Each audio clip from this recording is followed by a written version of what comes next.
This podcast, brought to you by Anchor, is currently non-profit making and is based on the second edition coursebook on international history from 1870 to 1945 for Cambridge International AS Level History.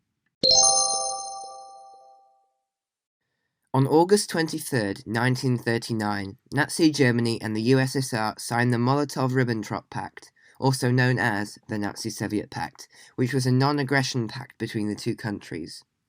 This came as a huge shock to the world, as they had completely opposite political ideologies. Hitler hated communism, and Stalin hated the extremist Nazis and their capitalism. The German-Soviet Frontier Treaty was a secondary supplementary protocol of this pact, which was amended on September 28, 1939, agreeing that the two powers would partition Poland between them. Let's look at how this affected Poland. Poland was shocked that Nazi Germany and Soviet Russia had formed a pact together. They felt cheated on, as they had an alliance with Soviet Russia against Nazi Germany. They were afraid because a large area of land had been taken from Germany and given to Poland as part of the Treaty of Versailles. Due to the Polish corridor, East Prussia was cut off from its motherland of Germany. This had created a huge amount of anger and resentment in Germany, with Hitler's speeches including his motive to take back all land lost by destroying the Treaty of Versailles. It is important to consider the failure of an Anglo-Soviet alliance, as that is another factor that led to the signing of the Nazi-Soviet Pact. Stalin knew that Hitler's end goal was to attack Russia. In 1939, he invited the British Foreign Secretary, Lord Halifax, to go to Russia to discuss an alliance against Germany. The British feared Russian communism, and they believed that the Russian army was too weak to be of any use against Hitler, and failed to agree on an alliance with Russia. There are a number of reasons for this. One of these was a suspicion between the countries. Firstly, Chamberlain did not trust Stalin, as he was a communist dictator.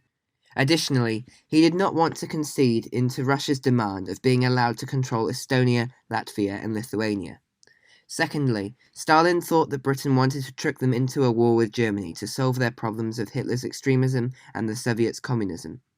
Furthermore, due to the policy of appeasement, Stalin was convinced that Britain would break its alliance promise to Poland and leave the USSR fighting Germany alone.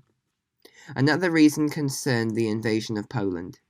On the one hand, Stalin knew that Britain would not be able to send troops to fight in Poland, so they would have to fight a war in Poland on Britain's behalf.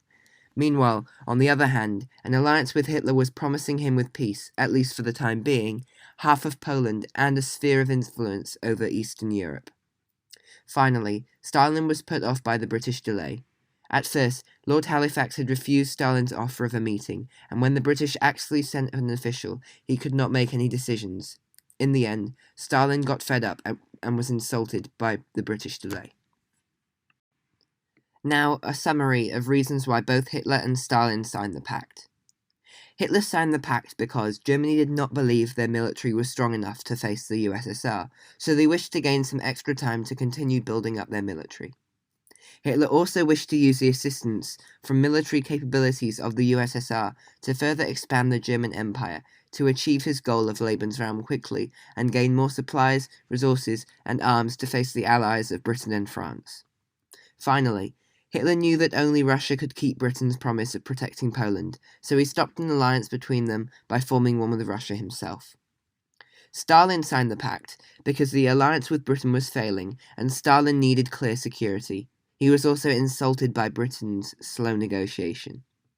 Also, Stalin wished to continue to expand the Soviet Union and use the secret protocol to gain spheres of influence in Finland, Estonia, Latvia, Lithuania, Romania, and Poland. Furthermore, Stalin needed time to deal with the situation with Japan, and needed to strengthen its military to protect itself from both sides against aggressive Germany and Italy.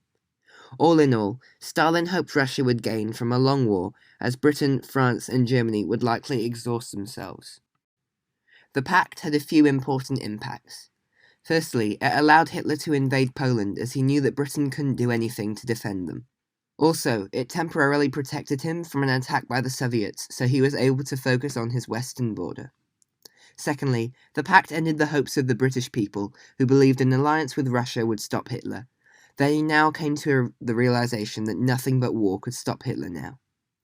Thirdly, it made British people more supportive of war, and they were pro-war now, as it was evident that Hitler could never be trusted again.